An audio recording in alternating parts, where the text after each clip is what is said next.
This is Macro Voices with hedge fund manager Eric Townsend, the free weekly financial podcast targeting professional finance, high net worth individuals, family offices, and other sophisticated investors. Macro Voices is all about the brightest minds in the world of finance and macroeconomics telling it like it is, bullish or bearish, no holds barred. Now, here are your hosts, Eric Townsend and Patrick Ceresna. Macro Voices episode 173 was recorded on June 27th, 2019. I'm Eric Townsend. This episode of Macro Voices is brought to you by TopTradersUnplugged.com, the leading podcast when it comes to systematic trading and investing. Natural resources investing guru Marin Katusa is back as this week's feature interview guest.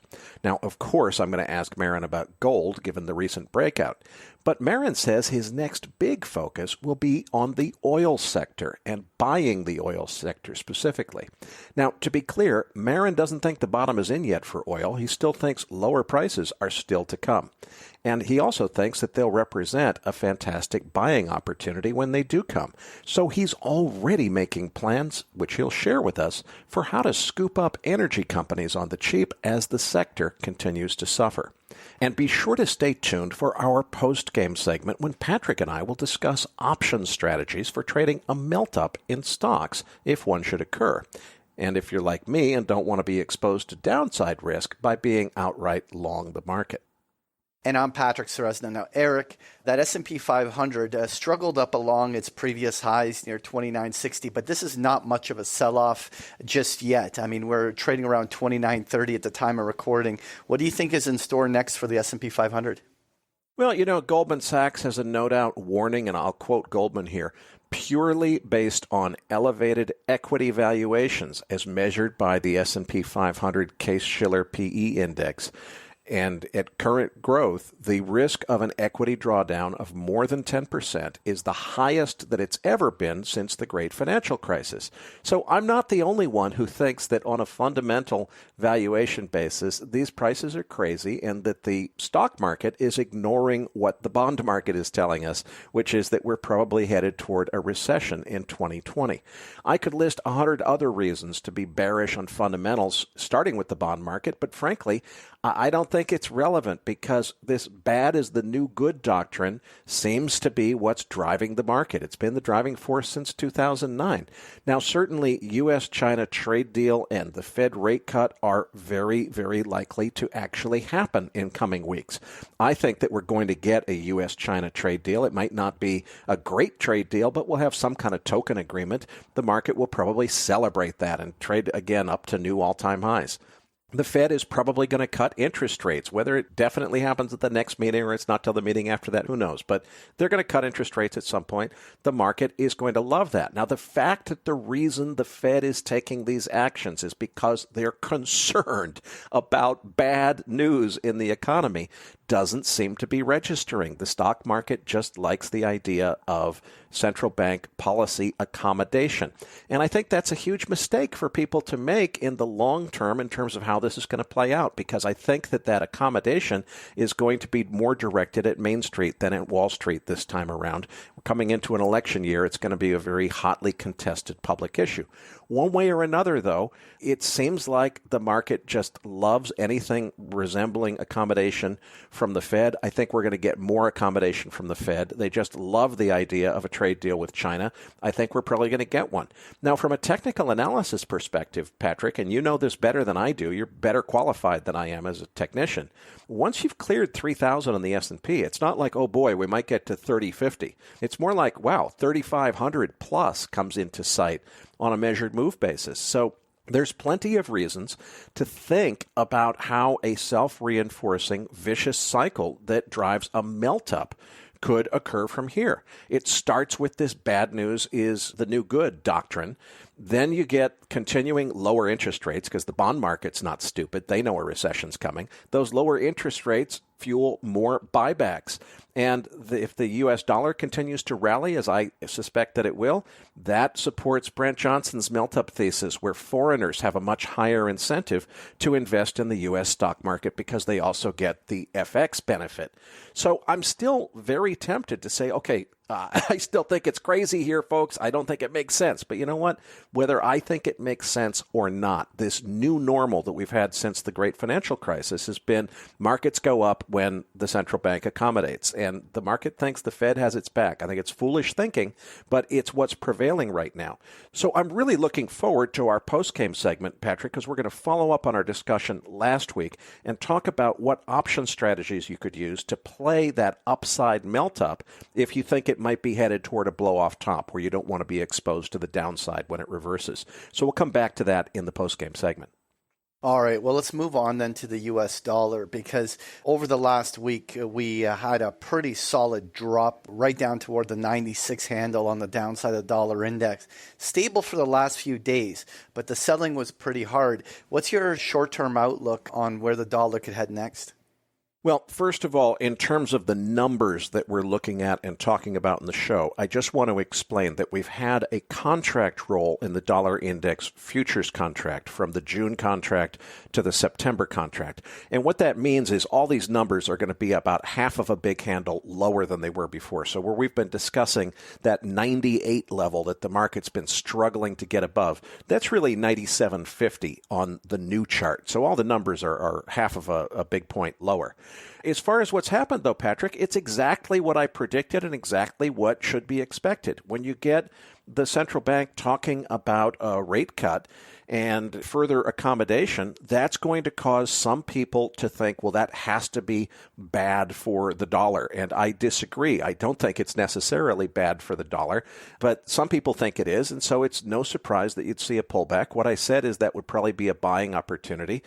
We've had that. And in many ways, looking at the chart, it appears in the last 3 or 4 sessions that we may have already put in a bottom. Now, I should qualify that to say, by the same token, if I look at this chart, I could also see this turning into a very steeply downsloping new channel that's forming. And if that's the case, we just touched that bottom channel support line. We would expect to rally up to about 96.60, 96.70, and then it would roll over and we'd go to new lows below 95.50, which is where we just were in the last couple of days.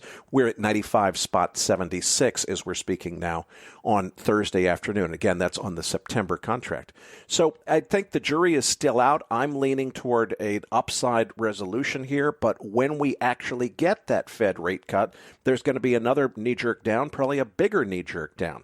I'd say that as I look, Patrick, at the chart, I really feel pretty good about my bullish thesis. The fact that we had a pullback here, it's the pullback that I expected that happened for the reasons I expected it to. It's a buying opportunity.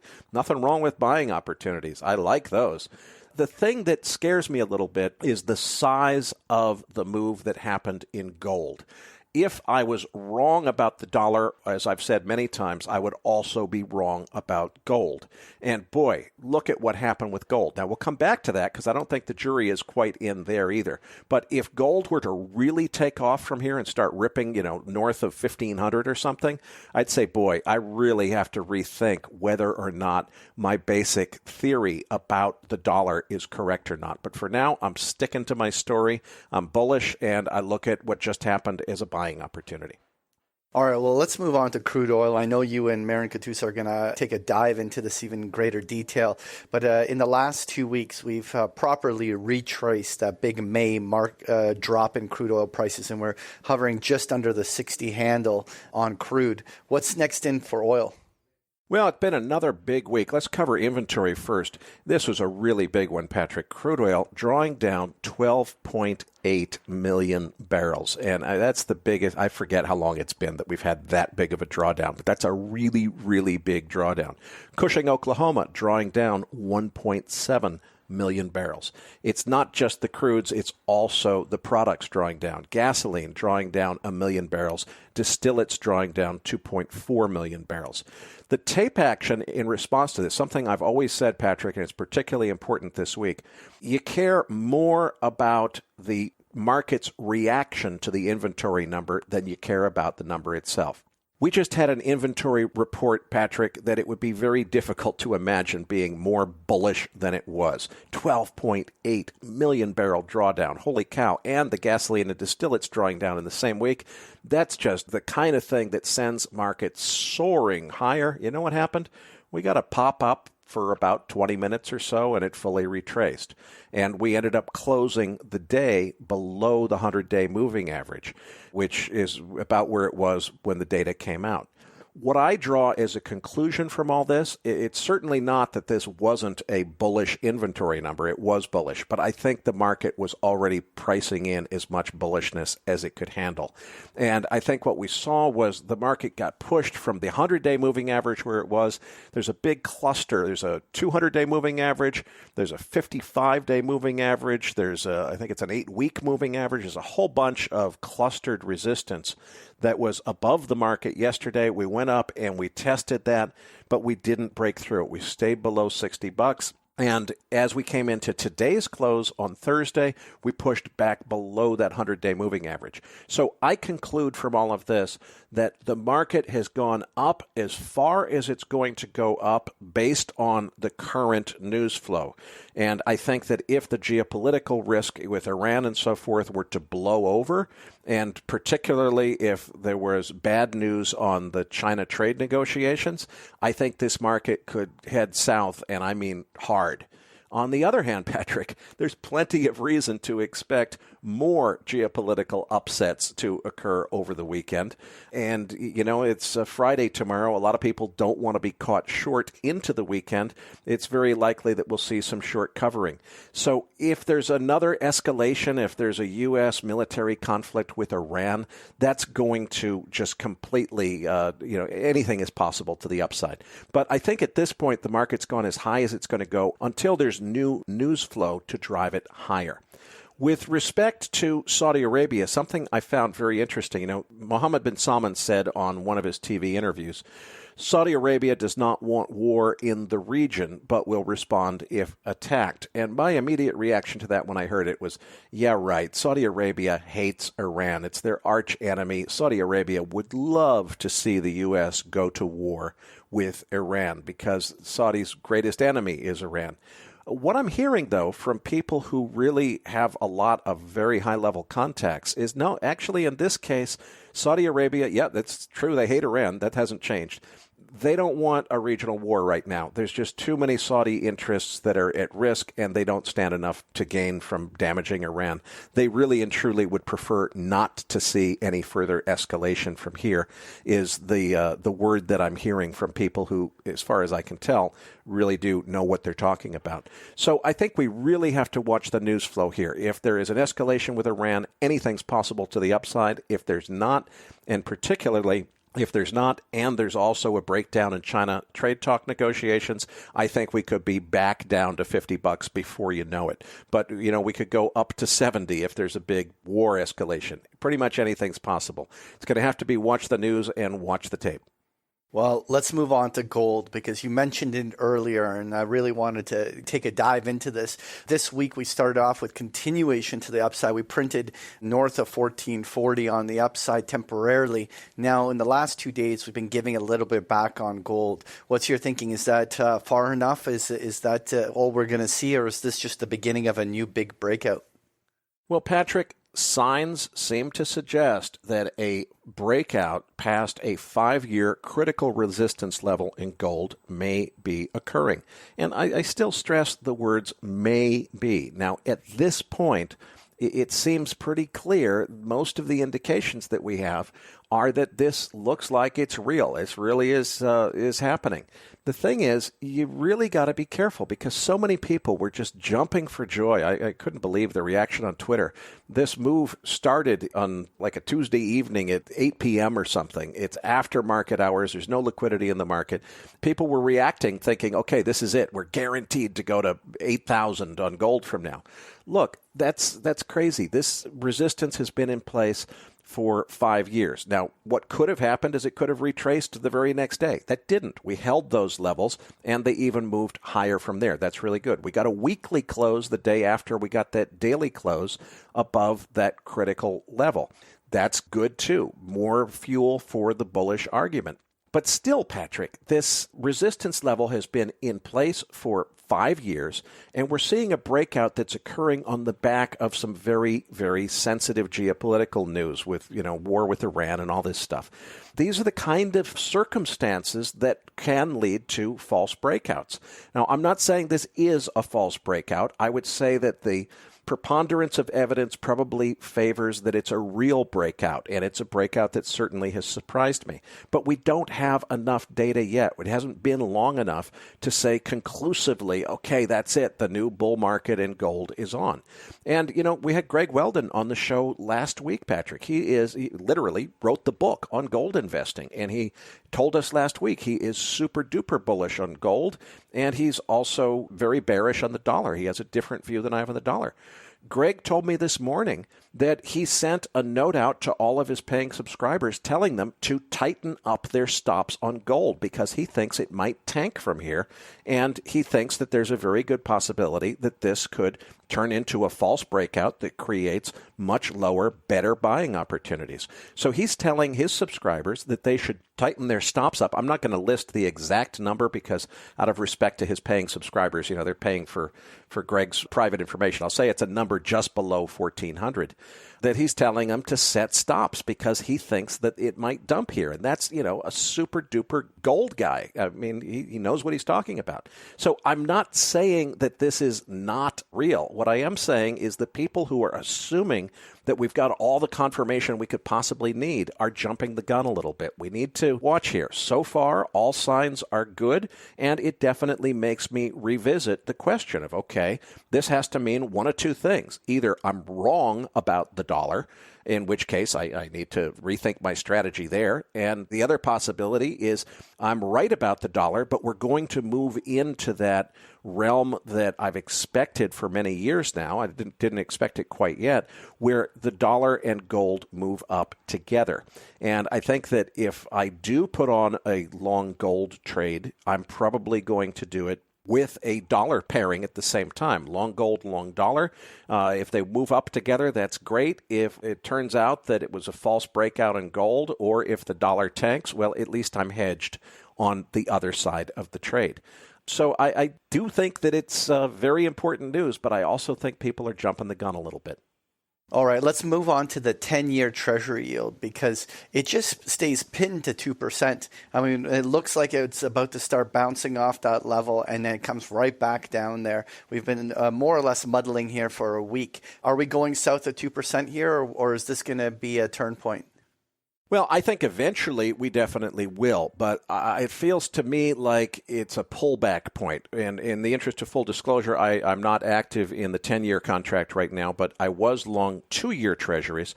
I closed the other half of that position this week, taking profits there, not because I don't think it can still go higher in price, lower in yield, but because I think we're going to get a pullback and a chance to re-enter that trade at a more attractive price. So I've taken my chips off the table on that one. I still think that lower yields are going to be the name of the game, but boy, we're way overdue for a pullback, and it feels to me like maybe one is starting. That pause that you're describing in the 10-year, and as I look at the 2-year chart, it's not decisively turning bearish, but it definitely looks like it's topping out. So I'm taking chips off the table, really hoping that we get a significant backing up of rates, a reduction of price, so that I can enter the trade on the long side of bonds at a more attractive entry. I do think it has farther to go, but we're way overdue. Let's hope for that big pullback that gives us a better buying opportunity. All right, well, Eric, we normally do not comment on cryptocurrencies in the market wrap, but given the incredible volatility this week with Bitcoin moving up dramatically earlier in the week and then dropping $1,500 in a course of minutes on Wednesday, a lot of people are starting to wonder what's going on here with crypto. Do you have any comments on the subject? Yeah, I have too many comments on the subject, about 45 minutes worth to say on this, and we don't have time for that in the program. So I'm producing a video. I actually recorded a video entirely on this subject last weekend, and I think Facebook's Libra announcement is driving this. The video, remember, we're just in the process of learning to produce video at Macro Voices, so it's going a little bit slower than our audio production. I'm hoping that by Friday or the weekend at the absolute latest, we'll have that up on the feed, and we'll certainly announce something on Twitter and so forth. You can just look at macrovoices.com for that video, but I'll give you the very quick executive summary right now. The cryptocurrencies like Bitcoin that are based on blockchain, everybody's all excited about them. And for our listeners who are part of the religion, I mean you no offense, but look, I really don't think they have a future. Blockchain is incredibly inefficient. There's a better way. And for years I've been predicting we would eventually break what I call the proof of work barrier. Proof of work is the algorithm inside a blockchain that makes it go ridiculously slow and inefficient. There's a better way. It took a while to figure it out. People have been working on it for 10 years. We're finally seeing breakthroughs where a number of companies are breaking the proof of work barrier and introducing distributed ledgers. Distributed ledger is the underlying technology that makes digital currency possible. They're introducing distributed ledgers that don't rely on mining or miners or blockchains, and it works better. Think of it, if you remember Microsoft Windows version 1, the first version of software usually sucks. And it's later versions that are pretty good. The first version of distributed ledger was called blockchain, and it sucks really badly. We're going to see something better coming really soon, and I think it's going to shake up the market. What I think is really driving this excitement, though, is Facebook's Libra announcement. Libra is a new digital currency being introduced by Facebook. And if there is any person on this planet who I think should not be in charge of designing how money works for the whole planet in the future, it's Mark Zuckerberg. As I'll describe in the video, I don't think Facebook's just introducing a currency for convenience. I think they have designs on eventually creating the currency system that becomes a global digital currency that replaces the U.S. dollar as the kingpin of the global financial system. I'm certainly not saying that Libra intends that in their first version or anything like that, but I think Facebook has designs on controlling how money works for the whole planet, and I think that's a very bad thing. I'll leave it there, and there's 45 minutes on this coming in a video in the next couple days. All right. Well, thanks for the update, Eric. Now, this week's featured interview guest is natural resource investing expert Marin Katusa. Now, Eric, why did we invite Marin back to the show this week? Well, Marin's been on a few times now. I think we've had him 3 times previously, and he's made some really fantastic calls. The first one I try to always keep him honest about. It was an incredible call, seemingly, where he made a call for a company called Nevsun, and like 3 days later after we had him on the show, it was up 50%. Marin will admit that it was luck on the timing. It was a good call. It was a well-researched call, but it happened that the acquisition offer that Marin correctly predicted just happened to come 2 days after he was on the show, made him look like a genius when in reality the timing was just luck. But then we had him on a couple more times, and the uranium call, the Sun Metals call, they've all really been fantastic. And so I've been following his newsletter myself, and I want to get an update. Now, what's interesting to me, because I'm very involved in the oil market, is Marin thinks the next big thing. He says, everybody's talking gold. Everybody's excited about gold. He said the time to get excited about gold was back when it was, 11-something. The thing to get excited about now is not gold, it's oil, and it's not yet. Marin thinks lower prices are coming. I don't want to steal his thunder, so we'll let him fill in the blanks in the interview. But he thinks the thing to focus on is oil, so that's what we're going to talk about. And this episode of Macro Voices was made possible by TopTradersUnplugged.com. Now, although I'm a global macro investor myself, it has long been known to investors around the world that systematic or quant-based strategies are profoundly effective at extracting returns from the market. Top hedge funds like Bridgewater Associates and Renaissance Technologies discovered this decades ago. And there's one podcast that covers this area of finance better than any other. TopTradersUnplugged.com. And right now, Macro Voices listeners can even get a free book explaining how these systematic strategies work. Just go to TopTradersUnplugged.com/macro to claim your free copy. Again, that's TopTradersUnplugged.com/macro. Check them out. You'll be glad you did. Well, thanks, Eric. So Eric's interview with Marin Katusa is coming up as Macro Voices continues right here at macrovoices.com.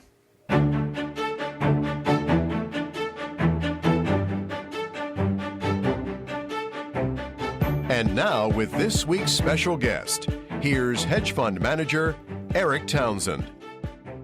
Joining me now is Catoosa Research founder Marin Catoosa. Marin, the last several times we've had you on the program, you made some really bold calls, and you got lucky with one of them, which was Nevsun. I shouldn't say you completely got lucky. It was a good call and it was good analysis, but you got lucky on the timing. It just broke out crazy about 2 or 3 days after you recommended it on this program. So I think the timing on that one was luck. The next one that you described on a subsequent interview, you couldn't tell us at the time the name of the company because it was only for your subscribers, but we can now tell them that was Uranium Royalty Corporation. You got your subscribers in on a financing on that one. How has that performed since we talked to you about it? I can't remember how many months ago. It's done very well, actually. So Uranium Royalty Corp has done 2 rounds higher.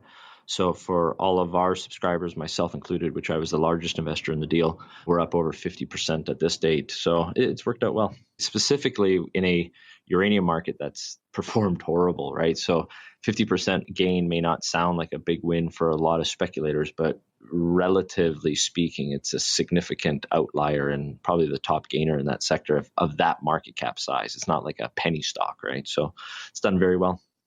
And how do you feel at this point about the uranium sector? Because, as you say, the sector overall hasn't really done as well as we might have hoped, even though Uranium Royalty Corp has done very well.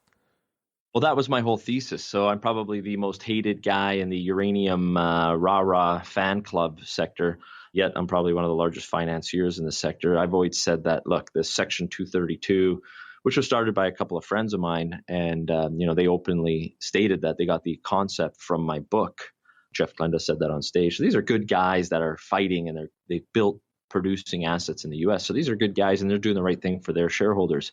But I always said, look, I don't see a tariff system coming. And I publicly stated over a year ago that what would happen in this situation, I talked about this in 2015 when I gave the keynote at the World Nuclear Fuels Market in 2015.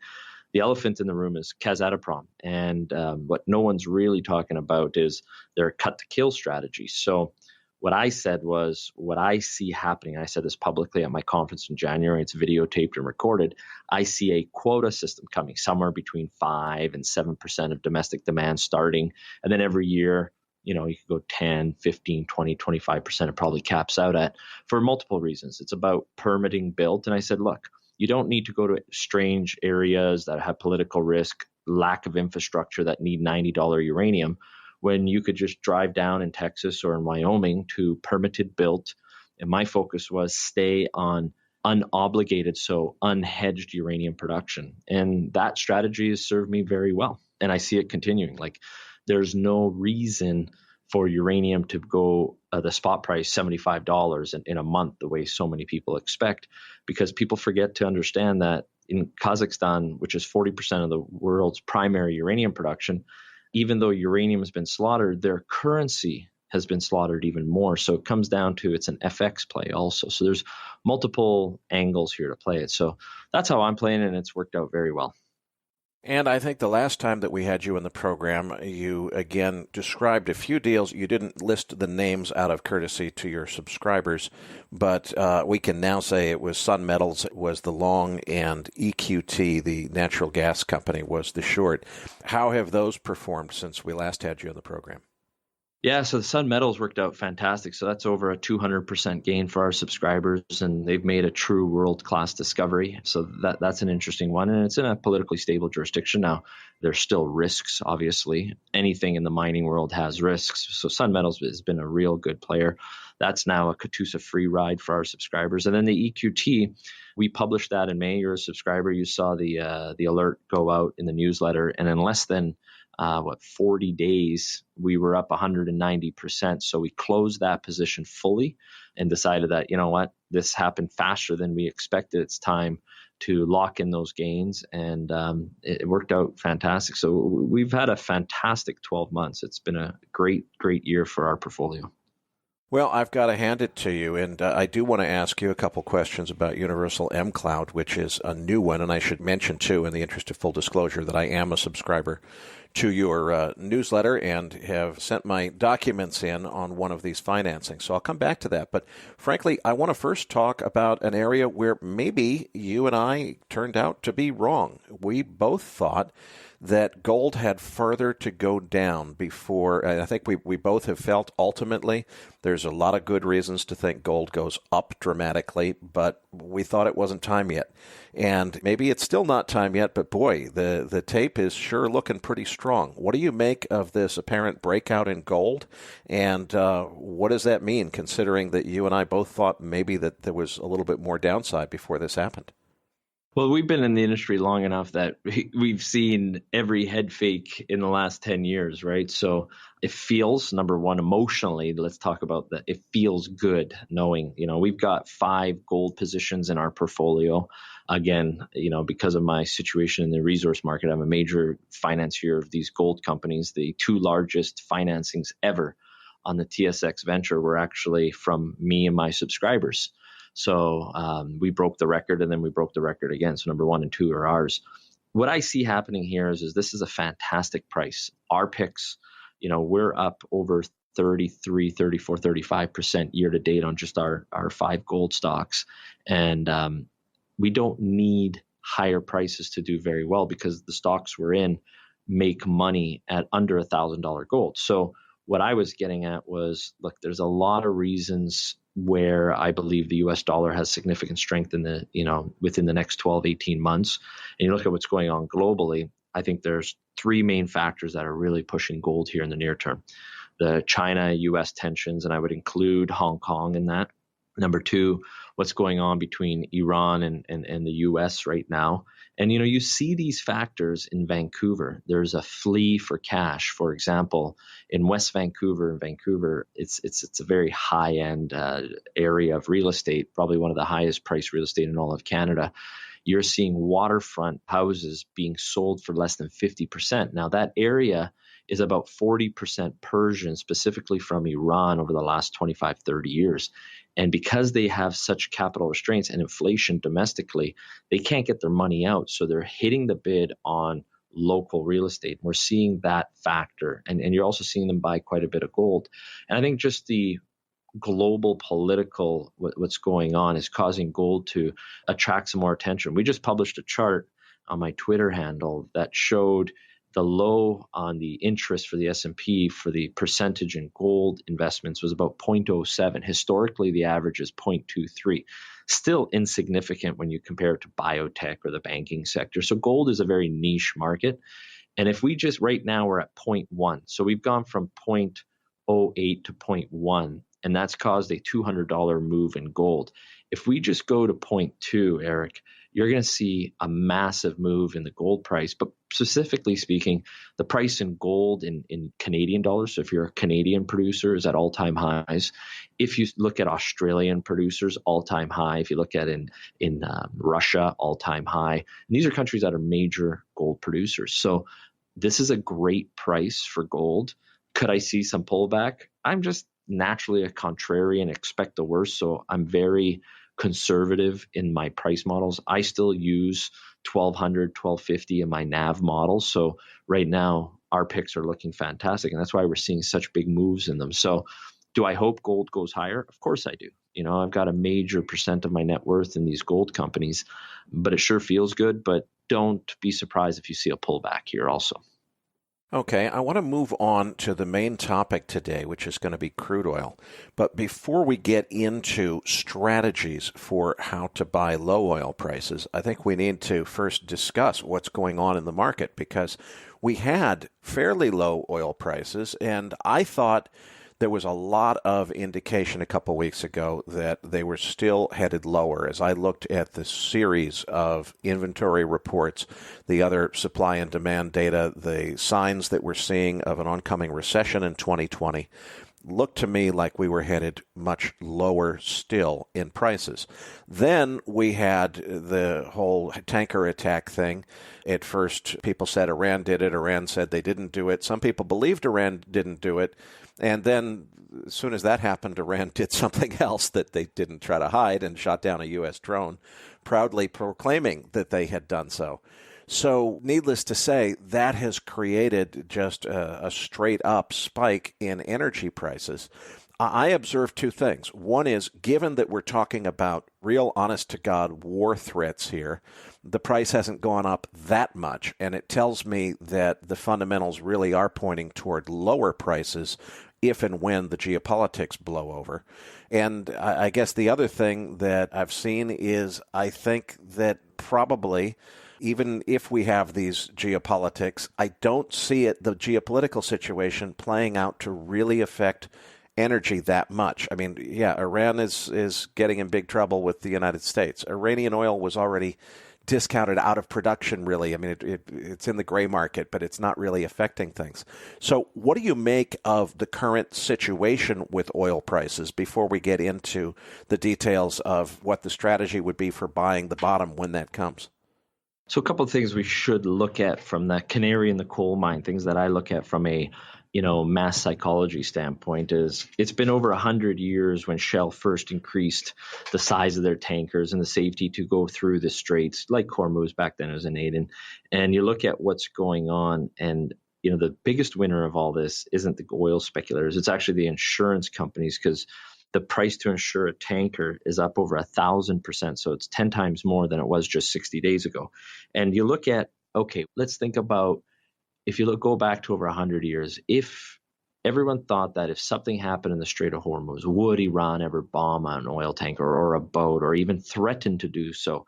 Historically speaking, Eric, I think everyone would agree, if you go back 10, 15, 20 years, that the price of oil should shoot up $10, $20, $30 or, have a big significant move. The day it happened, it moved up $1. And I got to say, I sat back and went, wow, that was a true signal that there's just a lot of contentment in the market. Then you pull back to say, okay, let's focus on the U.S. guys, and you look at what's happening there with the infrastructure. By the end of this year, you're going to have a major infrastructure project with the pipeline capacity finished in the Permian. That's going to unlock about 900,000 barrels. So the velocity of oil movement is going to increase. Then, because I'm Canadian and naturally you're always focused on things that are happening in your own country, the backwardation of the infrastructure, the resource sector in Canada under the current administration really is shocking, where we're the third largest endowment of oil in the world, and we've actually been decreasing production. Why? Because we're relying on getting it out of rail, which is much riskier than the pipelines, and we just can't get these pipelines built. Even if they're permitted and they go through 10 years and spend $1 billion to get there, the local courts move it around. So, it's churned no bid in Canada, but yet there's a lot of oil waiting to get out. So I think the oil markets have figured out that there's no shortage of oil. So this peak oil thesis, which for 15 years I've been writing about, is false because technology will change it. You're seeing, and I think you and I are in the same boat in the near term, I see significant downward pressure in the near term on the price of oil. Now, then you got to look at what's OPEC doing, and then you look at Iran rattling the sabers with what their comment last night with their retaliation to Trump's new sanctions. So there's a lot of reasons to be bullish politically, the political risk in the oil markets, but I think the market has come to the realization that the supply side will be there. It's just a price of getting it to the market, whether via rail or more tankers, and then paying for 1,000% more insurance to insure it through the strait. So that's kind of where I'm at with the sector right now. And then you look at the producers and you look at their debt balance sheet and how can they handle, okay, at $60 oil, everybody extends and pretends their debt.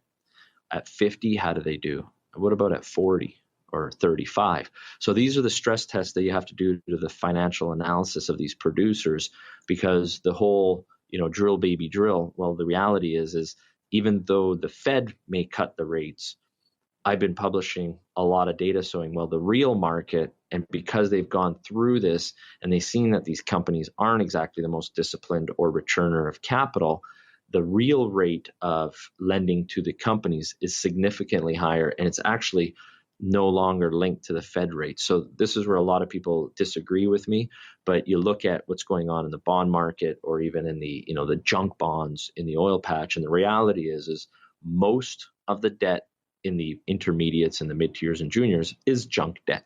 So I see high single digits to the low teens. And the reality is that $40, very few of these guys, if you use $35, $40, very few of these guys survive. Marin, do you have a downside target number where you're saying, okay, I'm waiting for oil to get to price X and that's where we start really buying? Or are you looking at this more as something where you just scale in over time and figure that you're going to accept the averages? So I've been doing this long enough that I've never quite been able to pick a bottom, and I've never sold on the top. So I'm a big believer in scaling in and scaling out, Eric. So, in my newsletter, as you see, I do this tranche buying system. I have this matrix, buy your first tranche at 25%, and then you kind of ease in. And as you start getting in, you start getting comfortable with the position. Then you can get in through a financing. That's something I do a lot of in my newsletter, is because of the size I buy in, it's hard for me to get a position in the open market for a lot of these mid-tiers or juniors. So I structure a lot of these private placements. And then because of the size of my list and my following, I say, hey, you're a subscriber. You can get in at the same price and same terms. If you like it, if not, no big deal. And then the subscribers get out 2 days in advance. So where I'm at personally right now is I believe that we'll see more downward pressure in the price of oil. And I believe right now is not the time to jump in full throttle. I think it's time, I've got my 2 or 3 favorite Canadian producers. I've got my 2 favorite US producers and my international guys. That's what I'm going to be publishing about. And I've got a real big, interesting angle that for my subscribers that I'm publishing next week on a really interesting angle that nobody has published in the institutional world yet about. But I think in 2 or 3 years, it'll be the hottest play in the oil patch. And people forget about, for every barrel of oil that gets moved, what other liquid is required and what do you do with that? And there's a big value add to this whole oil game in North America. So it's an interesting angle on it. And I think patience, and it's funny, Eric, everybody wants to be a contrarian, but very few people actually have the testicular fortitude to be a contrarian. Right now, when I publish something on gold, it literally gets 10 times the reaction in the market than something if I publish on, say, uranium or oil or whatever. That tells me that the market's hot for gold. But 3-4 months ago, when I would publish on gold, nobody cared, right? It was this interesting dilemma of what we see going on in the market. So right now with oil, I think it's time to roll up your sleeves and do your deep dive analysis and stress tests. And I also believe there's no reason to take any risks in this market. Things are getting so cheap in the oil patch that, I can get a senior producer valued at, 15 to 25 year lows on financial metrics. Why bother with a development story or something that is in a risky jurisdiction? You just don't need to do that. That's the beauty of being a true contrarian. Just like in gold, look at the move we've had, but for, you mentioned Nevsun, that it was a lucky pick, or on your show, it sounded lucky, but I was there 5 years, 6 years at the site. I financed the company for years. I published 1 year before I came on your show. So yes, it looked like, oh, wow, this guy just talked about it, and a week or two later, then it got bought out 5 months later. But I was there for 2 years before it happened in a big way as one of the largest investors in the deal. So to be a contrarian is a lonely trade. And that's what makes me excited about oil, because people are starting to really hate it. And that's when I like getting into things. Let's talk a little bit more about why you like it, why some people hate it, and so forth, because I think we have some very similar ideas, but in many ways they may be a little different. You have, for as long as I've known you, been a peak oil disbeliever, and I've looked at it a little bit differently. I think of it as it's peak cheap oil. We're not going to run out of oil. What's going to happen is the amount of technological complexity that's required to extract it from the ground is going to keep getting more, and therefore the cost of extraction is going to keep getting higher. And over time, the cost of energy as a percentage of GDP is going to get higher. Now, we've just for the last 10 years been on this amazing, amazing ride, thanks to, I think, central bank largesse making so much money available to the shale patch, that all of a sudden we've got overproduction of U.S. shale oil. What I'm starting to see is the rig count has been declining even when prices were reasonably economic. And we're starting to see a plateauing maybe of that U.S. production growth. I'm not sure it's over yet, but maybe it's slowing down. The way that I look at this, Marin, is I don't think the world ever comes to an end. We always find a new technology that's going to, produce more oil if we run out of the last one. But when we run out of the ability to produce oil using the fracturing and horizontal drilling technologies that have made shale oil possible, when that technology is not enough anymore, then we're really moving to higher prices, because the next choices are deep water offshore and Arctic offshore and, all these things they're all possible, but they cost a lot of money. So the real question in my mind is, how much longer does shale have left in it before these shale plays are played out and the industry has to start looking to other sources? And it seems to me like you want to be ahead of that. Before we get to that point, you want to have done all your buying. So how close are we? So great point. And your comment kind of reminded me of the big debate my good friend Rick Rule and I had at a big conference in New Orleans in the fall of, or was it October, November of 2014? It's on YouTube. And, his thesis was exactly what you're saying. It's expensive, it's cheap money, and it'll never go under 75. And I said, oil was about $90 at the time. And I said, not only will oil go under 40, we will see certain producers be able to make money at $30 oil. Let me explain.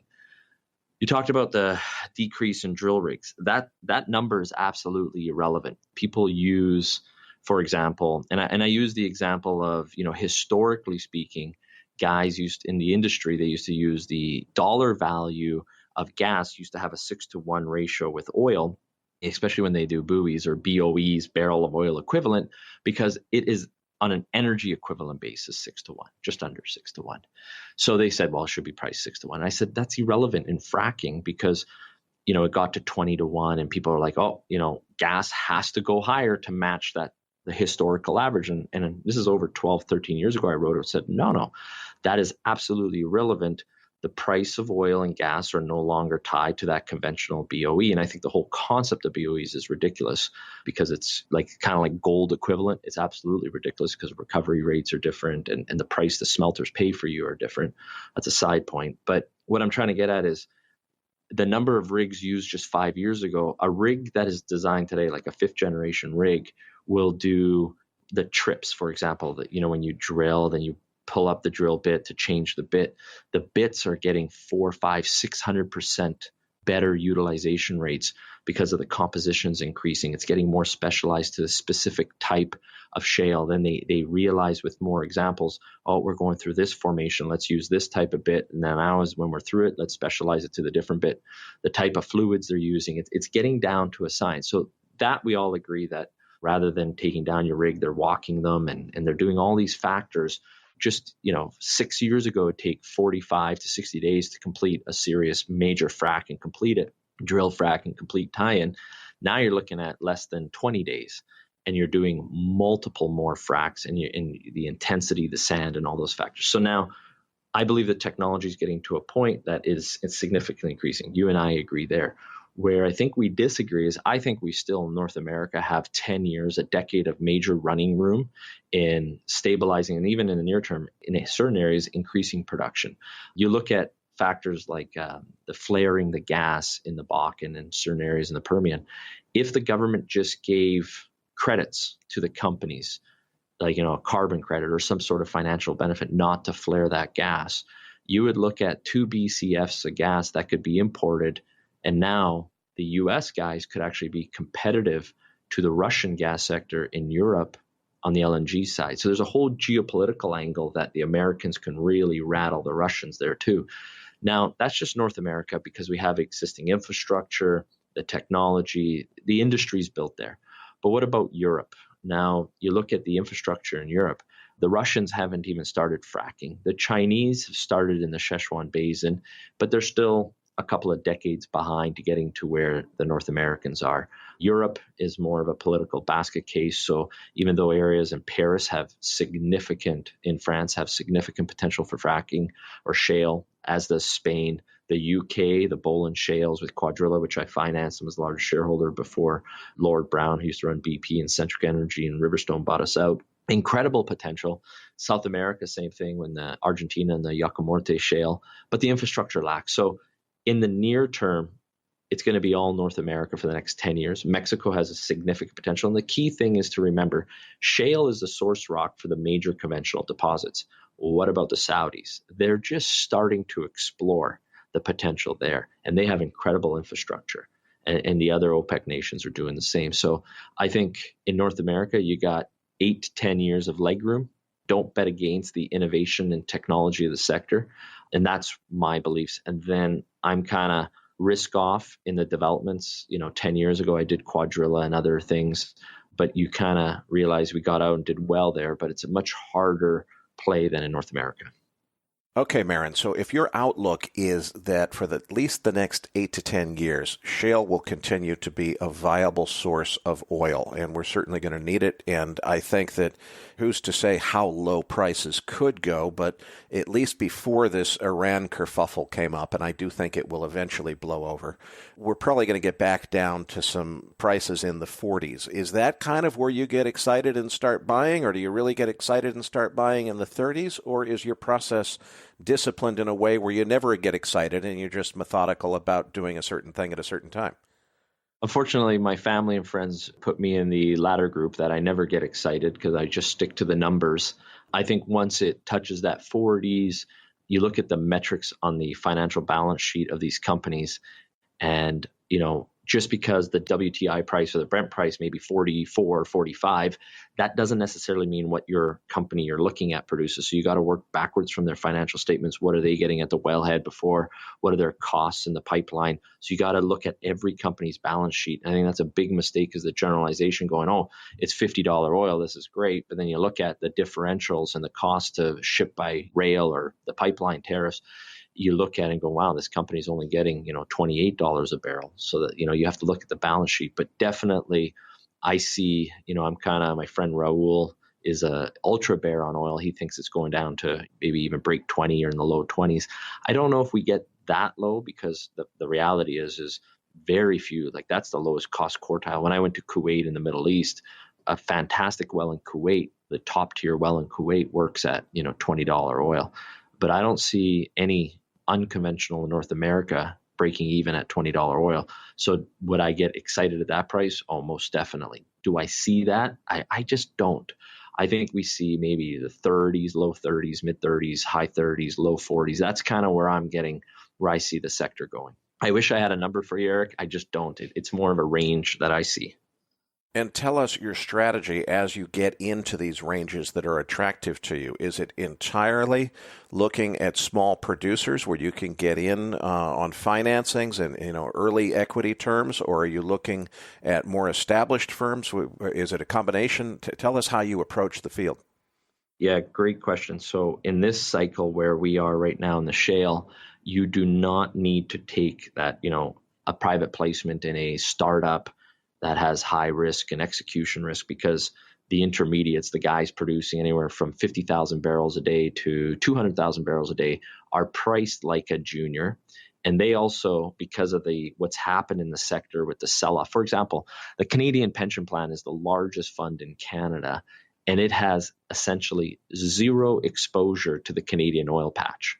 So these oil companies are they're like cockroaches. They survive. They know how to survive multiple cycles. But in this sector, a family office or a smart accredited investor gets his broker, or he does the extra work himself, or what I'm doing. I go to these bigger companies with cash flow, with dividends, and they will also, as they expand their infrastructure or build a pipeline, they will need to do financing or debt or a combination thereof. And that's my process. And once in Canada, I've narrowed it down to 2 stocks I really want in my portfolio. Now to be patient. Let's wait for our first tranche. You buy your first 25%. Let's see how it happens. Let's see where the market develops. And sometimes it takes off. And, like, for example, one of our gold stocks, we bought only our first tranche. We're up 35%. And that's it. Now I'm going to wait to buy my second tranche. And we don't have our fill. So I have my quarter position in that one stock that I've wanted. But you got to stay disciplined. You can't chase these stocks. These are very volatile sectors, Eric, and patience. You gotta play the long game. Don't expect to become a Warren Buffett within a year. I've been doing this for almost 20 years, and my strategy has worked. At times is boring because the biggest mistake a subscriber makes is they subscribe today and they say, okay, I've got 200 grand and I want to invest it all on Tuesday. Like, that is the process of failure. The process of winning is saying, okay, how much of my portfolio do I want towards energy? And then within the energy, how much do I want towards oil? How much do I want towards uranium? How much you break it down. How much of my portfolio do I want in precious metals? So for me, I broke it down in our newsletter saying 25% of my portfolio, my net worth, is in the precious metals sector. And that's across physical gold, producers, explorers type of thing. And in the oil patch right now, I'm very underweight. I have almost no exposure to the energy sector. I have one position that I'm waiting out on, and I'm looking to add to it. Well, I'm going to publish my favorite stocks on that. Subscribers get 2 days to buy before I do. And the beauty is these are big liquid companies that are paying dividends. They're going to survive at $35 oil. That's the stress test. And that's where I kind of see the market pulling back. I don't see $75 oil anytime soon. I see $40 oil before 75. That's kind of my process, Eric. Well, Marin, that's one place you and I definitely agree, is that assuming that the geopolitical situation blows over, which I think it most likely will, that we head back toward lower oil prices.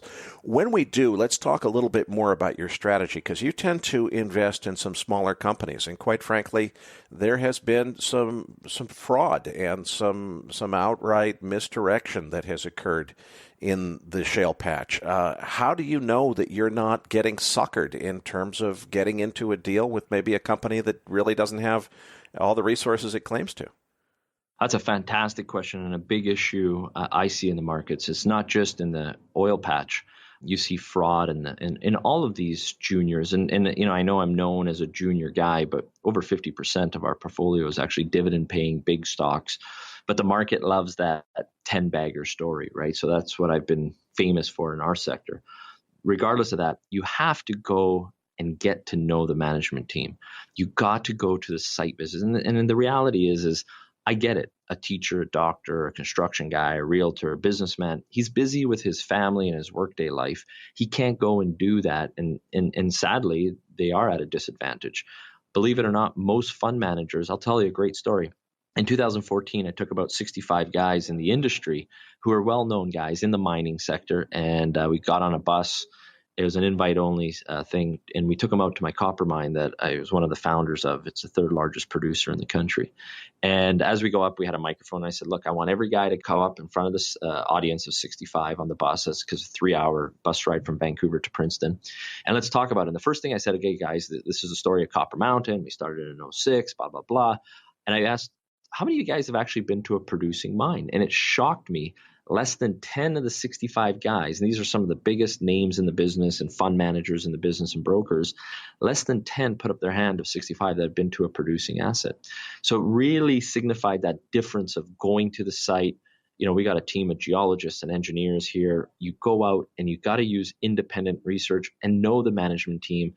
Go to their office, get to know these guys' lifestyles, and it's not that hard to figure out what the hell is going on in the game if you just put that extra factor. So, the most famous scam in the industry was Bre-X. Well, interestingly enough, my partner was on site and he said, wait a second, Bre-X isn't producing and they're the same market cap as Freeport. So you got to use a little bit of street sense. So hence, that's when Doug Casey sold Bre-X. He got in at 25 cents. He sold it at over $200.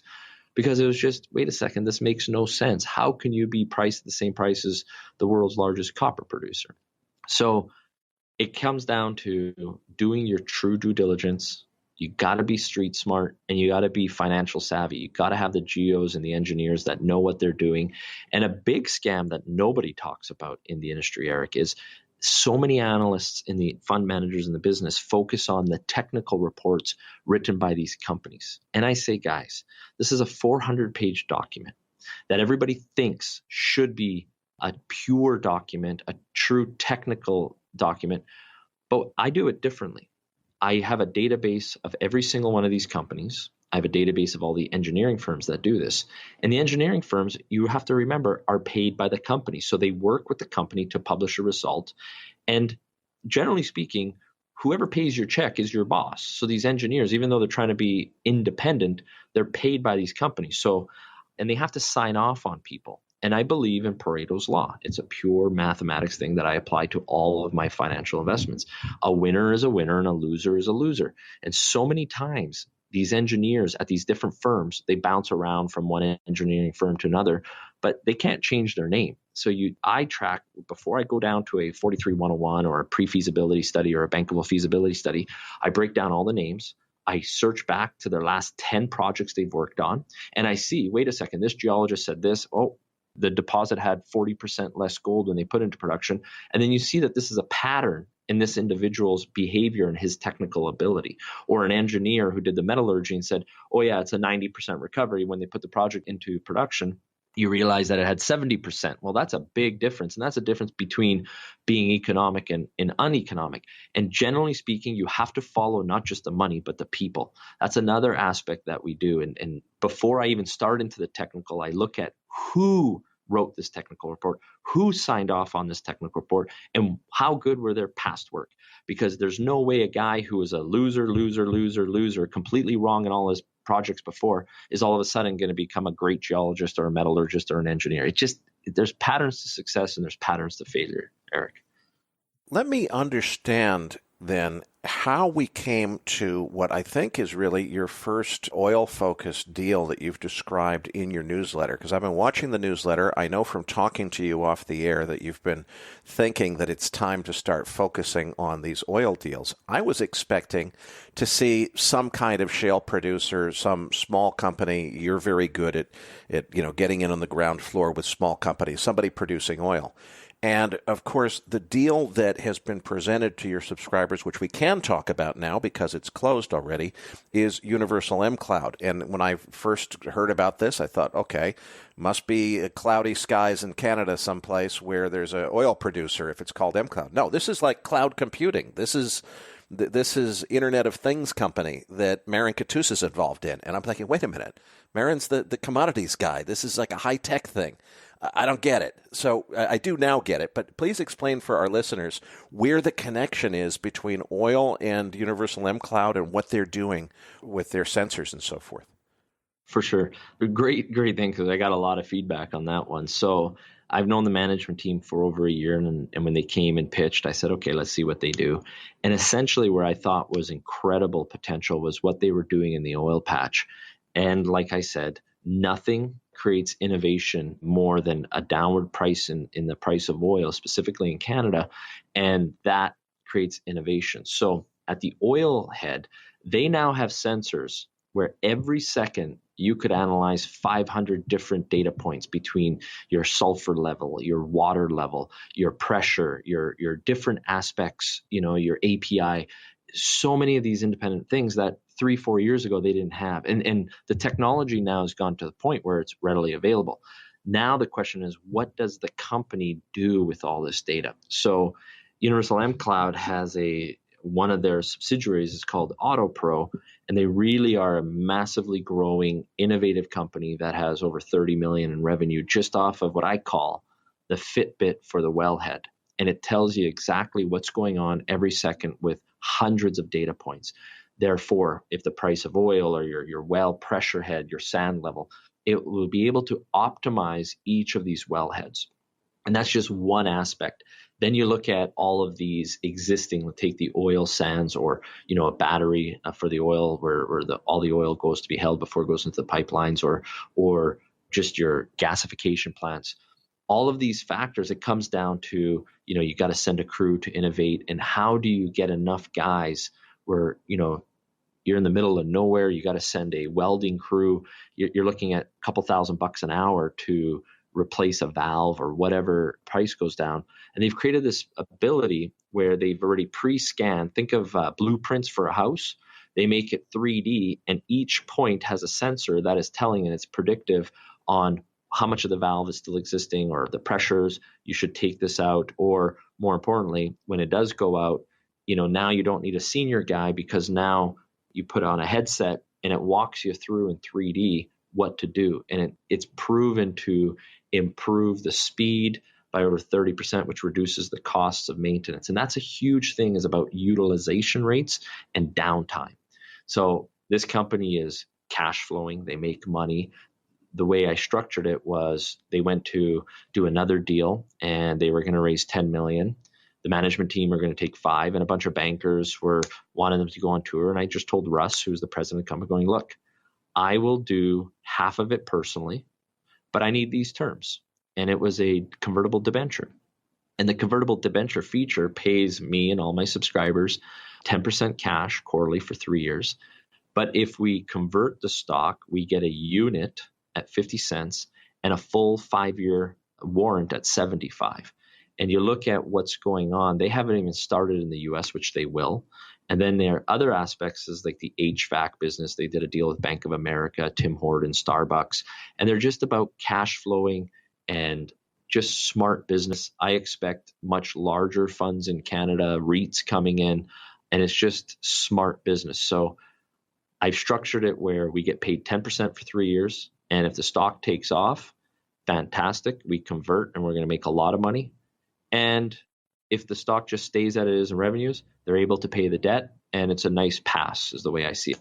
I actually believe this management team, who I've gone and spent time, and you go to their office, you go to their assets, you realize that they own 43% of the company themselves. Post the financing we did, they got skin in the game. They've done it before. I'm willing to back these type of right people. So that's where that was. Now, when I sent my subscription form in, they promptly sent it back and said you only get 80% of what you're asking for. And it's good to see that there's plenty of demand for this. But does all that demand potentially put pressure on the terms that investors are getting in terms of where these conversion prices will actually occur? What is actually guaranteed in this debenture? Is there a specific conversion price Correct. and time? Yep. Or is it... So for 3 years... every single this debenture is going to be publicly listed and traded. So it's like a stock. I believe it's going to trade. We did like a 30-page report for all the subscribers, and we showed the true value of that debenture. We think it's going to trade at a big premium. It's going to be listed at $100. We think it's going to trade out of the gates north of 110.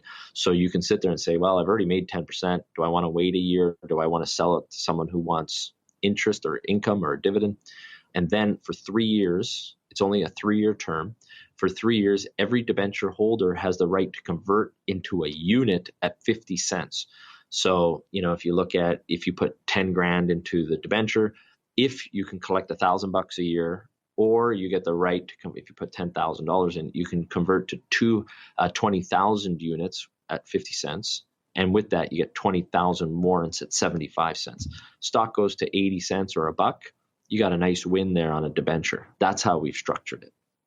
Now, is this representative of what we should expect? I mean, this is a kind of out of character for Marin Katusa to be doing sensors and Internet of Things and high-tech stuff, which is really cool. I mean, it's bringing automation and sophistication of technology to the oil patch.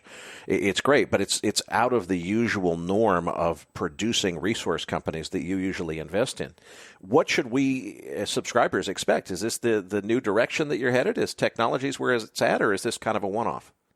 Remember, I personally backed the financing, so it's about where I'm putting my own money, and I'm looking at aspects, and it's just about valuation. This company trades at less than a 0.4 NAV compared to its peers. It's just a cheap deal. And look, we have this thing called alligator investing that I kind of talk about all the time. A lot of people don't know that an alligator can go over a year without eating. It controls its metabolism. I just find that species just incredible, just fascinated by them. And when you take that predator approach, going, you know what? I don't need to buy a stock every month. I don't need to trade in and out. If I can just wait and be patient, it's kind of like Warren Buffett's philosophy of wait for the fat pitch, right? Remember, you don't have to swing. You know, when I became one of the largest shareholders of Alterra Power, this was perhaps before I was on your shows, but people are like, what the hell is Marin Katusa doing investing in green energy? I thought he hated green energy. Well, in 2009, I publicly said this stuff is so expensive, it's priced to perfection. And interestingly enough, the chairman and the largest shareholder of Alterra at the time was on a panel with me where I said his company will go down between 50 to 75%. I don't know when. It could be 6 months. It could be 12 months, 18. I don't know. But right now, if you analyze the company, it's priced to perfection. At that time, it was priced at $25 a share. That was September of 2009. It's on YouTube. And, Ross wasn't too impressed with me at the time. By 2014, I phoned him up. So you're talking almost 5 years later. And I said, Ross, your stock's $3 now. I would like to become the second largest shareholder. He owned 30%. I ended up buying just under 10%. And the market was shocked, going, what the hell is Marin doing? How could he like green energy? We're mining people. And I said, it's got nothing to do with what your belief or my belief is. It's about making money. And Alterra was so cheap at $350 that I just, for 2.5 years, Eric, I wrote about it and pounded the table on it. And people are like, green energy doesn't work. I said, well, in 2009, it didn't make sense, but the innovation in solar panels, the cost reduced by 90%. You look at the credits that the company are going to go, this is now, the company's actually built these assets, they're cash flowing and paying a dividend, and it's 80% cheaper than it was just 5 years ago. What about this does the market not get? But because there was so much fatigue, people just sold it and didn't care.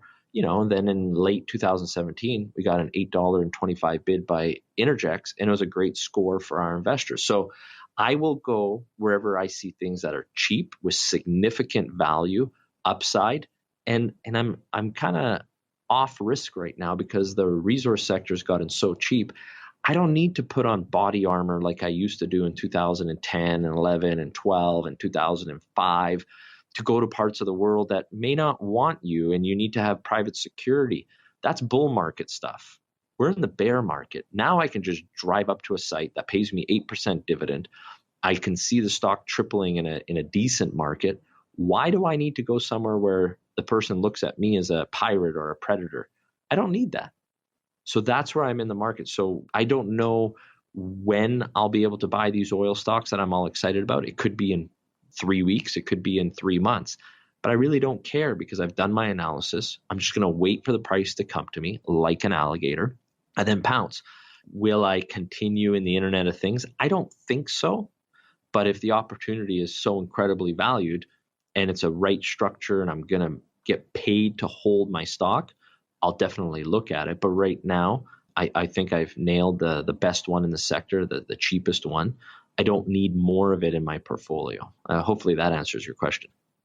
Okay, well, it sounds like what we should expect then to watch for in your newsletter in coming months is the plays on the actual resource-producing companies, and it sounds like it's just not time yet to buy them, and I'll look forward to seeing that when it comes. I do want to stress for any newer listeners that Marin's newsletter is really not for beginners or for small investors. It's an expensive letter. It's one of the best ones around, but it's not cheap. It's $3,500 normally, and Patrick has beaten your guys down again. So the offer for Macro Voices listeners is $19.99, $2,000 basically. I should stress, it's a great newsletter. I'm a subscriber myself. This is not for somebody whose total portfolio is $10,000. You've got to have some significant assets in the resources space. Do you have a guideline, Marin, of how much money somebody should have in the natural resource sector? You have that angle where, obviously you don't want to spend 20% of your fund on research. That just doesn't make sense. But I created this, it's kind of an interesting story. I didn't go to school to become what people call a newsletter writer. I don't even see myself as a newsletter writer. In fact, I'm probably the largest financier, bigger than most firms in the sector because of the size of my following. And we take no fees off of this. So one thing I want to emphasize, we've raised hundreds of millions of dollars for these companies we believe in, and not a penny has come to me. Zero, zilch. Because I believe that the market has changed. Why do I need some analysts where I've got 10 of them and they're all better than any of the firms out there? we have our skin in the game. We are the largest investors in any deal we do. And it's about learning and the education, my framework, my process. And when I first met Doug and all, the Casey and all these guys back 18 years ago, Doug was fascinated with my process. He's like, wait a second, you went to the site on your own? I go, yeah, why not? I was a young guy. I was a hustler. I did quite well in the markets. I started structuring these deals. And then I started writing for Doug then I took over managing all his money. And I kind of find it funny that he's the chair of a competitor of mine, and he's one of the largest newsletters in the business, but yet I manage all of his money. It's almost ironic. And so many of these other newsletter writers are not allowed to buy stock that they talk about. Now, why would you ever want to take advice from someone that has no skin in the game? Number two, I do this so people go, why do you bother writing a newsletter? What the hell is the point? Like, aren't newsletter writers cheesy? Yeah, you're right. Most of them are total knobs. They're paid for pundits. Stay the fuck away from all those morons, okay? That's the number one rule. Now, guys there are certain good guys that, do the style, but they don't write flashy. They're not guaranteeing. Like, if you listen to the way I'm saying, I'm like, look, be conservative. Use $35 oil in your numbers. I don't use $100 oil. If anyone's talking about $100 oil, stay the hell away from those guys. Or guys talking about $3,000 oil in their analysis, stay away from those guys. It's about deal flow. So you look at mCloud. How did I get those terms that no one else in the market could get? He knows that number one, that meeting, he doesn't have to go across Canada and spend 2 weeks trying to raise the money from all these brokers and guys that want 8% finder fees and all this bullshit like that. I said, look, if you do 5, I'll do 5. Here are the terms that work for me. Let's roll. And he knew that I would get it done. Secondly, I said, and I'll bring my subscribers in, and we take 0 fees. So I do this for deal flow because companies need access to the markets. And because now I built up the largest resource newsletter, I've got thousands of people, I call them my alligator club, that are all looking to be predators like me to gobble up stock at the best price in the best companies that have the biggest upside. That is why I do it, because I am much stronger with my alligator pack than if I was just a fund manager noodling away on my own. That's why I do what I do, Eric. Well, Marin, I could go on for hours and hours talking with you about this stuff, but we are going to have to leave it here in the interest of time. Listeners, again, the Universal mCloud deal that we've been discussing, which is just fascinating to me, Internet of Things, sensors in oil fields communicating wirelessly over the Internet. It's cool stuff. That deal is already closed, so it's too late for that one. But information about Marin's newsletters for future opportunities is at katusaresearch.com/macro voices. That's also linked in your research roundup email. Again, the URL is www.katusaresearch.com/macro voices. Don't forget the /macro voices, because that's the part that gets you the $1,500 discount. And that is a 30-day money-back trial, so by all means, feel free to try it. If you don't like it, by all means, you can cancel with no penalty whatsoever. We are going to leave it there. Marin, thanks so much for a fantastic interview. Patrick Ceresna and I will be back as Macro Voices continues right here at macrovoices.com.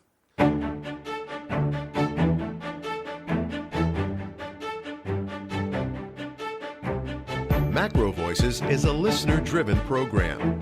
Please email requests for specific future interview guests to requests@macrovoices.com. You can email questions for the program to mailbag@macrovoices.com, and we'll answer them on the air from time to time in our mailbag segment. We also welcome your suggestions for how we can improve the program. Now, back to your hosts, Eric Townsend and Patrick Ceresna. Eric, it was a great interview with Marin Katusa. Great to have him back on the show. It's always interesting to get an update on how his views on everything like uranium and gold, which is something that interests me a lot, where it's updated. But I've always actually felt that these energy companies are just getting hammered, and at some point there's going to be a screaming buy. It's interesting he doesn't think it's time just yet, but it's certainly something that's been on my mind. What did you take away from the interview? You know, the thing that really strikes me, I think Marin is very good at what he does. He thinks of himself as an expert on precious metals and natural resources and mining and so forth. And he's very good at all those things. Frankly, I think that really a lot of his success comes from his ability to structure deals. The warrants that he described on this Universal mCloud thing, it's just a way of negotiating. You sort of make the deal that makes sense and you throw in that give us a warrant, too, or a half warrant that's above the market, so it's not costing you anything. And, of course, later on, it's delivering the investor optionality to potentially buy an option or to have an option that will be in the money when you exercise it. So I'm really impressed with the way that Marin structures his deals beyond just the fundamental market analysis of what deals to make. And, of course, that's really strong as well. But in any case, Patrick, I want to move on to our post-game chart book. Listeners, you'll find the download link in your Research Roundup email. It says post-game chart book. Or if you're not registered yet and don't have a Research Roundup email, just go to our homepage at macrovoices.com and click the red button that says looking for the downloads, which is right at the top of the page. Patrick, here's what's on my mind. I think that the market should go down as I look at your chart number 2, where you've got, what's going to happen next.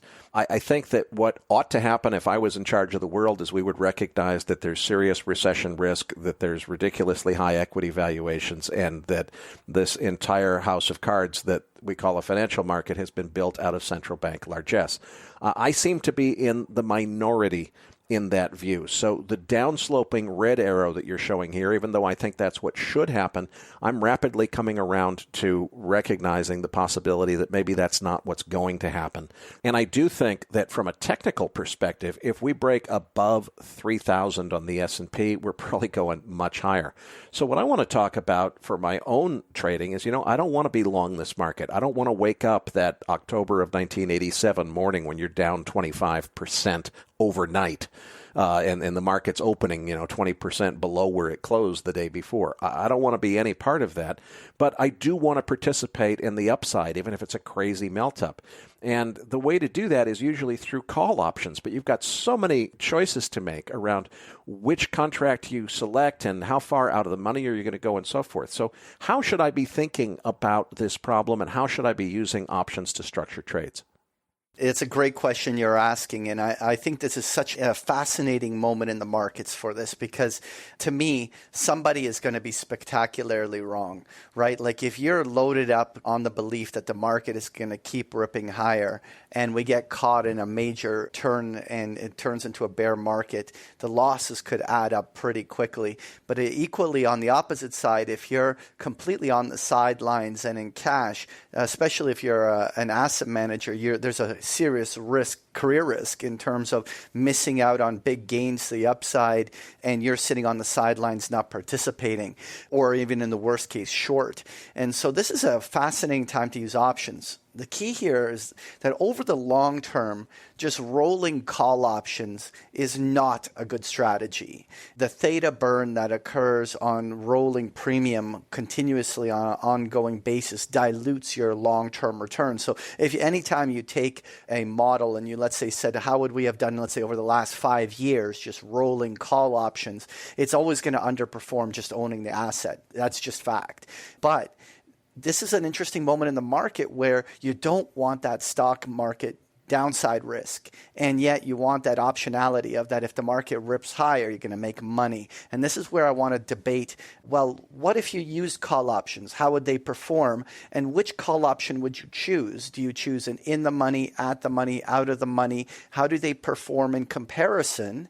And let's see if we can draw some conclusions. Now, last week when we were talking about this, you suggested rolling like a 30-cent delta call option forward. So I made sure I included a 30-cent delta option in our chain to kind of look at it. But we're going to do a little case study, and what our listeners can see on page 3 of the chart book that's available in that Research Roundup email, and or just get the chart book off the website. We're looking to gain upside exposure.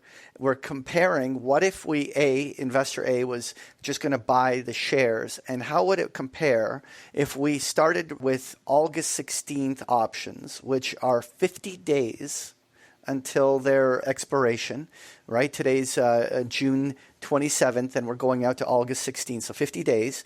And we're looking at 3 particular call options. And I chose the strike prices of $285. Remember, at the time when we're doing this, the SPY was trading at $291.34. And the implied volatility close on it was just over 14%. So we're looking at a $285 strike, which is just over $6 in the money. An at the money $291 strike call option. And an out of the money $300 strike call option. So why these particular 3 strikes? Well, the 285 strike has close to a 70-cent delta. So we wanted to buy some intrinsic value deeper in the money, an option that will behave more like the underlying because the delta is higher. Just an at the money, just so we have a comparison, something close to a 50-cent delta. And then I wanted to go with the out of the money, which we're getting that 30-cent delta, which is about the $300 strike call. So let's take a look at what's happening here. Now, Eric, before we get to the actual outcomes, I wanted to jump to page 4 to actually just show the vol skew that actually happens in options on the S&P 500. Now, in some places like the gold markets and treasury bond markets, you have really nice U-shaped skews.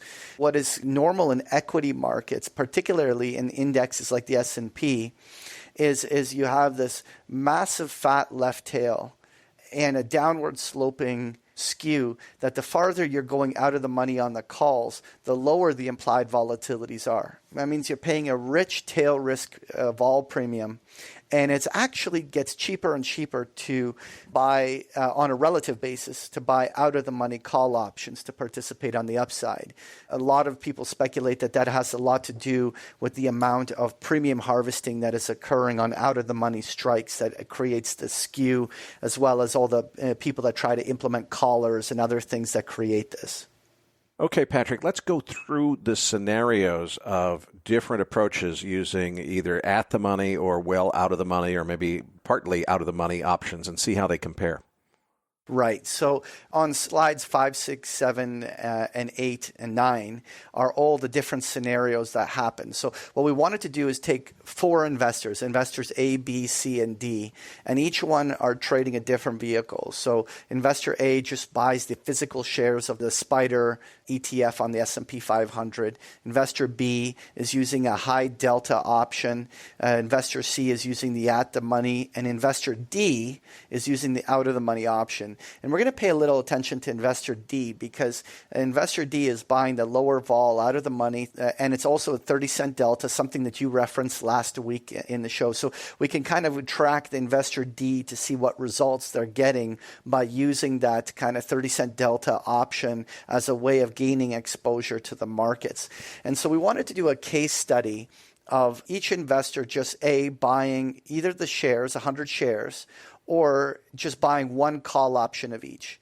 Now, of course, many of our listeners, which are very smart, will know that you can certainly buy more of the cheaper option and leverage up and all these different variables. But just for comparison's sake, we're just going to assume one call option just so we can be comparing apples to apples on this. And so on page 6, what I just show is the starting delta dollar exposure, which is essentially what is the aggregate amount that each option is behaving as. Right? And so in investor A, who physically owns 100 shares of the S&P 500, their 100 shares are at a delta 1, which is what stocks behave as, is literally behaving as the $29,000 that was outlaid to buy the shares. But what's interesting is investor B, by buying some intrinsic value in a higher delta, is actually, even though they're only outlaying $1,137 to buy the call, they're actually getting 70 cents on the dollar exposure to the upside of the market. The delta dollars is $19,956, almost $20,000 of delta dollars, even though they're only outlaying a fraction of the risk capital that investor A is doing. And when we go to investor C, again, it's just multiplying the delta dollars through to being 16,000. And investor D, which is our 30-cent delta options trader who bought the $300 strike call option, outlaid $245 or $2.45 a call, and at a near 30-cent delta, the starting delta for the position is $8,594. So that means that one call option that was purchased for $245 is behaving as though it was like $8,600 of S&P. Patrick, let's look at this then in terms of the performance. What happens if the market's going up quickly as we think it could? What happens if the market stays flat? What happens if the market goes down? Well, this is where we have to observe, like for everything that we said, this is where the really interesting part is. How much did the call option participate in each of the scenarios with the upside of the market? But what if the market crashes? How much did each one lose? And I think that's where the looking at the asymmetry in the trading really comes to light. And so in scenario 1 on page 7, we're looking at, well, Brent Johnson and Kevin Muir and all these guys are right. The S&P 500 melts up, and we find ourselves over the next 30 days. So remember, the options we bought were 50 days. They were the August 16th expiry. So over the next 30 days, let's say to the end of July, the S&P 500 breaks to a new high after the G20 and just rips. And we're now at 3,100 on the S&P 500 in 30 days. So how did each investor perform? And what I find really interesting first is between investor A and B. So investor B bought in the money call option, which had that 70-cent starting delta. Investor A, who owned the shares. And what's interesting is that their performance was actually pretty close. I mean, you had the investor A who owned the physical shares, outlaid close to $30,000 to buy them, finds themselves up just over $1,800 in profit. While investor B, who just outlaid just over $1,000 to control the high delta position, finds themselves up $14 or $1,400 on that call option, more than doubling their return on capital risk outlay on there. But the key here is that option that investor B controlled really did actually behave a lot like the stock ownership. Now, I want to move right to investor D because that's our 30-cent delta call, the one who bought the out-of-the-money 300 call. And this is where the speculator tends to often get big payoff for leveraging up, because what you can see is that while our investor was up $8.42 or $842, it's not as much as investor B with the deep in the money. But our investor only outlaid $245 to buy that call option, which is now worth over $1,000, like a threefold plus increase in its value. And so the key here is that the investor D was able to own an option with a very small capital outlay and capture pretty much almost half of the upside potential of the market with almost little to no risk outlay. Well, Patrick, this slide is easy for everybody to like because everybody's making money. What happens if the market's flat or even goes down? Right. So this is scenario 2. And this is where scenario 2 is just over the next 30 days, the market ends up going up a little bit, down a little, and remains unchanged over that time frame. And so we have a scenario where if the S&P 500 is exactly where it started 30 days earlier, the options investors B, C, and D all equally suffered time decay, right? Which is the theta burn that comes from having paid premium to have exposure to the market and the market not doing anything while you own those calls. And so investor A, who owned the shares, obviously didn't lose anything, obviously lost the opportunity to make money, but certainly not down from a profit loss perspective. But in each of those scenarios, what we did was experience considerable amount of time decay. But what is interesting on a percentage basis, investor D, which paid $2.45. That option at this moment with 2 weeks left till expiry is worth about 74 cents and has lost more than half of the premium that they outlaid in that option.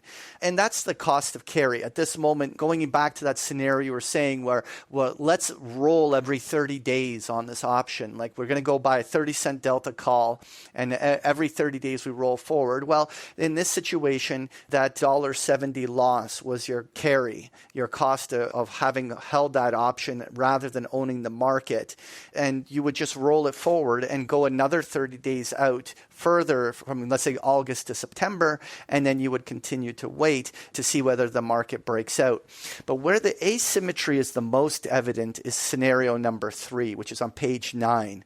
And this is exactly, Eric, why you were talking about wanting to use call options instead of owning the shares. Because ultimately, the scenario that bull scenario that the Brent Johnsons of the world are touting, this idea the market can make big money on the upside, is great. But what if the bear market rears its head? And what if this is a topping formation? And what if what happened in October, November, and December of last year suddenly manifests itself here and we have the markets plunging lower? And this is in scenario 3. I just took a market drop equal to what we experienced in October of 2018, just the past October, the first leg of the market drop. And so here I dropped the SPY down to the 260 level, about a 30-point drop. And what you can see is that investor A, the one who physically owns the shares, definitely took the blunt of the hit, right? This is where you're down $31 a share, you're down $3,000 plus on your 100 shares of the SPY. But where the asymmetry of using the call option is when you look at investors B, C, and D that use the options, their risk was very defined. And that was to the capital they outlaid for those calls. And while they participated on a very good chunk of the majority of the upside, their risk was quite limited to the downside. And that is actually that asymmetry that a trader is seeking in this current market environment. And this is where the trade-off comes to what I said at the beginning, which is over the long term, this is not a great way to play options. Over a 5-year period, continuously rolling call options is not necessarily a way to create alpha. But in a unique time in the market like this, where we literally can have an explosive move one way and an explosive move the other way, using the asymmetry in limited risk with unlimited upside potential that you can gain from options makes it a very interesting way to express the trade, especially now the volatility is still relatively low. I mean, the implied volatilities right now are still in the lower end of the teens, right? And so it's not like we're dealing with a VIX up in the 20 to 30 range where these call options start becoming expensive and you have a big Vega risk. Okay, so to pull all of this together as I think about the scenario that I'm concerned with, which is if a market melt-up starts. I can buy the S&P, this is option A, at $29,134. The problem with that, Patrick, although you're showing a loss here of 31.34 here, that was on a drop to 2,600. What happens if we get more of an October 1987 event and you're down more than $10,000 overnight on that position? That's the risk I don't want to take. So if I think about this in terms of the way I might approach it is to think, okay, I want to be exposed to the market and I want to do it with call options, as you say. It's not the right strategy to use most of the time. But if you think there's going to be a melt-up where there's very rapid pace of price increase until you eventually get to a blow-off top and a reversal to the downside, which is what I think could be coming in the next 6 to 12 months if we do get this melt-up, then what you might do as a strategy is say, okay, I'll take 1% of my account size. I'll spend that on options each month. And I'm going to use those options to be exposed to the market. And, if I make money, that's wonderful. If I end up losing all of the money I spent on my options, well, it's 1%. It's not the end of the world. It's certainly not 25 to 40% down, as you could see in an outright market crash if you were exposed to the underlying.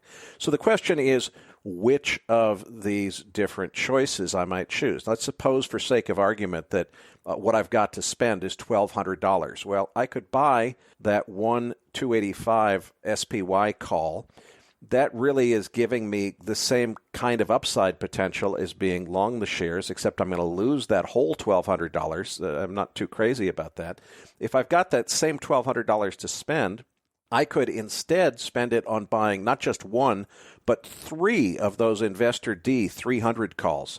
I could have triple leverage there, so that if it goes above 3,000 on the S&P, I'm making 3 times as much as I would have made. It's going to be great.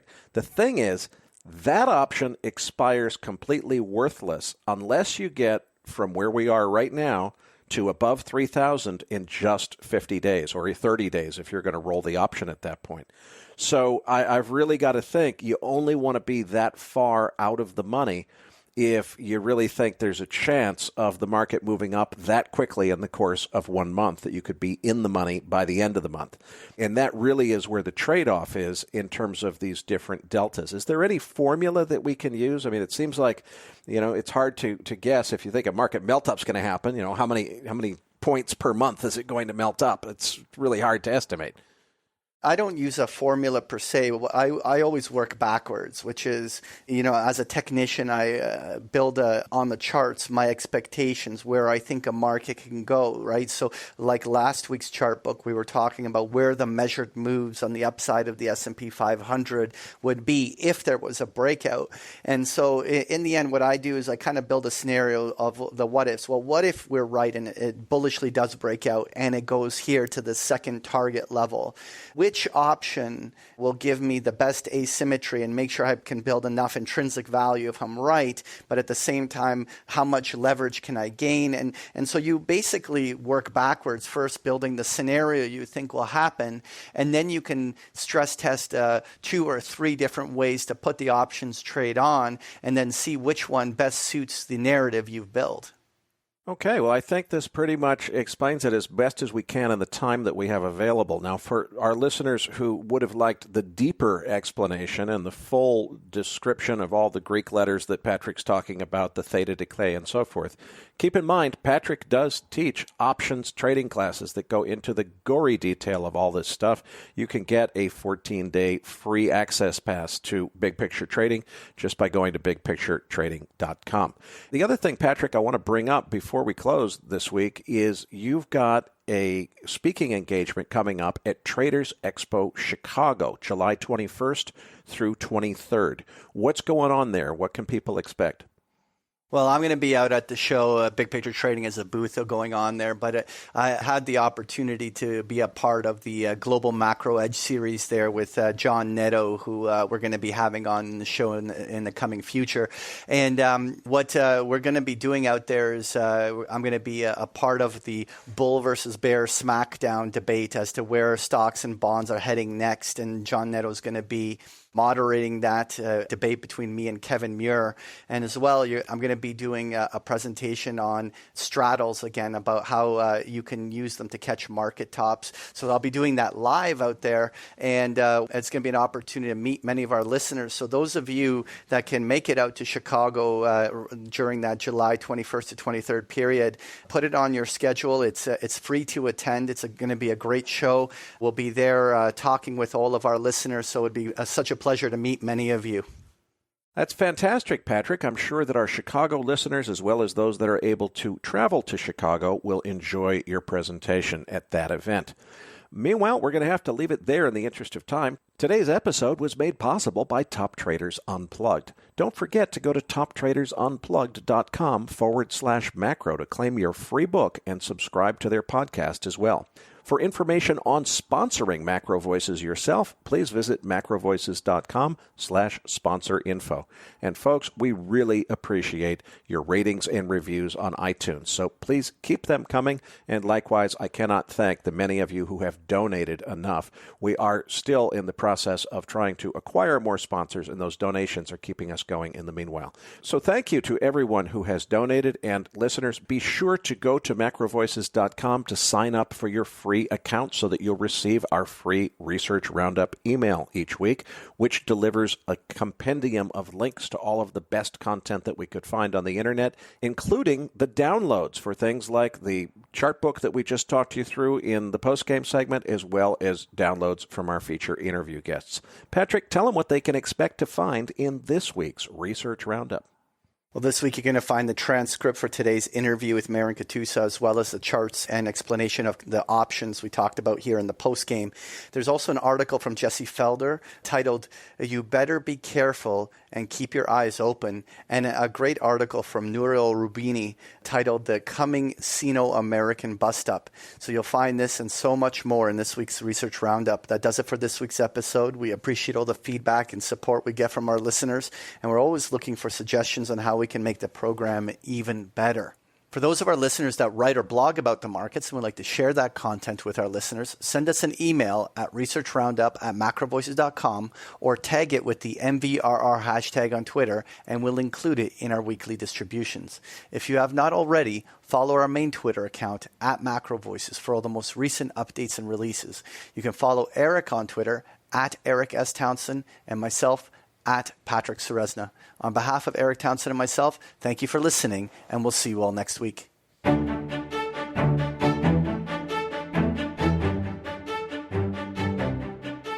That concludes this edition of Macro Voices. Be sure to tune in each week to hear feature interviews with the brightest minds in finance and macroeconomics. Macro Voices is made possible by sponsorship from BigPictureTrading.com, the Internet's premier source of online education for traders. Please visit BigPictureTrading.com for more information. Please register your free account at MacroVoices.com. Once registered, you'll receive our free weekly Research Roundup email containing links to supporting documents from our featured guests and the very best free financial content our volunteer research team could find on the Internet each week. You'll also gain access to our free listener discussion forums and research library. And the more registered users we have, the more we'll be able to recruit high-profile feature interview guests for future programs. So please register your free account today at macrovoices.com if you haven't already. You can subscribe to Macro Voices on iTunes to have Macro Voices automatically delivered to your mobile device each week free of charge. You can email questions for the program to mailbag@macrovoices.com, and we'll answer your questions on the air from time to time in our mailbag segment. Macro Voices is presented for informational and entertainment purposes only. The information presented on Macro Voices should not be construed as investment advice. Always consult a licensed investment professional before making investment decisions. The views and opinions expressed on Macro Voices are those of the participants and do not necessarily reflect those of the show's hosts or sponsors. Macro Voices, its producers, sponsors, and hosts Eric Townsend and Patrick Ceresna shall not be liable for losses resulting from investment decisions based on information or viewpoints presented on Macro Voices. Macro Voices is made possible by sponsorship from BigPictureTrading.com and by funding from Fourth Turning Capital Management, LLC. For more information, visit macrovoices.com.